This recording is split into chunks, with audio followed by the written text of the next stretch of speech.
Bonjour à tous les amis, c'est Yannick Le Graal. Aujourd'hui, je vous fais un tirage un petit peu spécial. Il y a quelques jours, j'ai en effet reçu une lettre d'un ami qui m'a confié avoir eu un de ses propres amis qui s'est suicidé tout récemment. Donc, je pense que ce tirage peut concerner beaucoup de monde, surtout qu'on est dans une période où les suicides ont fortement augmenté, dû notamment aux conséquences de l'hystérie et de la psychose collective qu'on fait peser sur les gens depuis 2 ans. Alors j'ai voulu bien tirer quelques cartes pour avoir quelques réponses au sujet de l'âme des gens qui ont fait le choix de se suicider. Les questions que j'ai posées, tout d'abord, c'est quelles sont les conséquences sur l'âme du suicide. Ensuite, j'ai demandé que devient l'âme d'une personne qui s'est suicidée.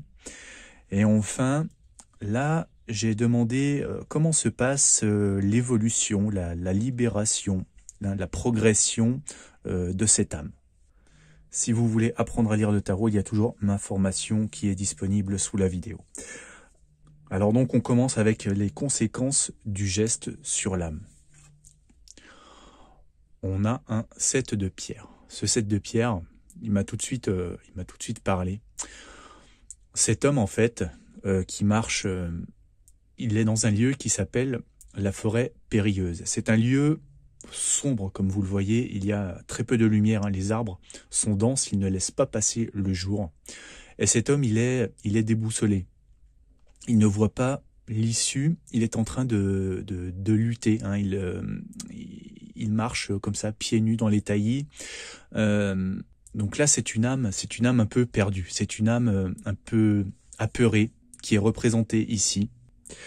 Là, en fait, on a vraiment une phase d'errance qu'on voit indiquée.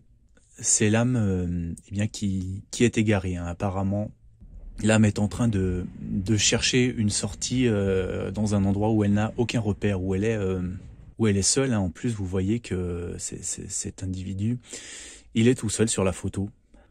Il a quand même un bâton pour s'appuyer, et puis une besace avec un coquillage, un signe de protection divine. Donc il s'achemine quand même vers une sortie, ce n'est pas une phase d'errance éternelle. Mais voilà, ça n'a pas l'air de régler en fait les peurs et les problèmes auxquels l'âme était confrontée avant de faire le geste du suicide. Là, on voit qu'on est plutôt dans la continuité de ténèbres. Voilà, une phase d'errance, je dirais. Ensuite, que devient l'âme? Là, on a un as d'épée. C'est intéressant aussi cette carte parce que là, vous voyez qu'on a la lutte du bien contre le mal, le chevalier blanc contre le chevalier noir, la lumière contre les ténèbres. Donc là, il est question de dissiper l'illusion avec l'as d'épée, de retrouver une vision claire, une vision de lumière, une vision débarrassée des illusions. C'est comme si finalement les peurs et les ténèbres auxquelles on avait cédé auparavant, eh bien il fallait ensuite que l'âme les réaffronte dans l'au-delà et qu'elle arrive à les vaincre.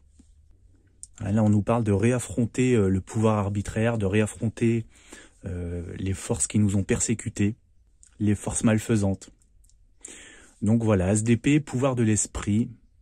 Et finalement, les ténèbres que vous n'avez pas réussi à affronter durant votre incarnation, ce n'est que partie remise, et vous devez les réaffronter ensuite. Alors ensuite, comment se passe la progression ou la libération de l'âme? Je ne savais pas exactement comment poser la question, donc j'ai demandé comme ça. Je ne savais pas quel allait être le processus. Et donc, dans l'évolution, j'ai le précepteur de lance. Le précepteur de lance, donc vous voyez qu'on a une histoire de passage, de transmission. Pour moi, qu'est-ce qu'on transmet? Vous voyez qu'on transmet une lance, déjà.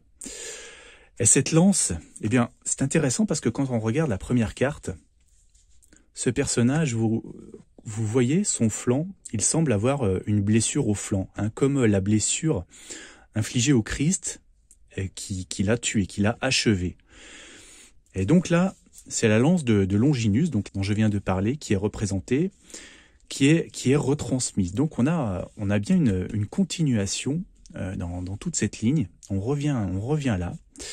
Et en plus, cette lance ici, elle est surmontée d'un tissu rouge, hein, d'un tissu sacré. Et vous savez que le rouge, c'est le symbole de la vie, couleur du sang. Et vous voyez aussi que l'homme qui passe la lance, il est vieux, il passe à un homme plus jeune. Donc est-ce qu'on n'aurait pas ici, ce serait un petit peu le symbole de la vie, si vous voulez, une histoire de réincarnation, de retourner, oui voilà, finalement, de retourner vivre une nouvelle vie, hein, ce serait presque un processus un petit peu, voilà, errance, purgatoire, et puis renaissance, presque un processus de réincarnation qu'on pourrait voir sur cette ligne. Donc voilà, dans la phase libération, progression, il y a ça, il y a cette transmission pour moi de la vie, de l'âme, peut-être d'un corps à un autre. Hein. Ce serait le symbole de l'âme ici. Puis voilà, pour recommencer finalement hein, le test de l'incarnation d'une façon un petit peu différente. Voilà, donc j'espère que ce tirage nous aura un petit peu éclairé, vous aura donné quelques clés. Je vous remercie, je vous souhaite une très bonne soirée à tous, à bientôt.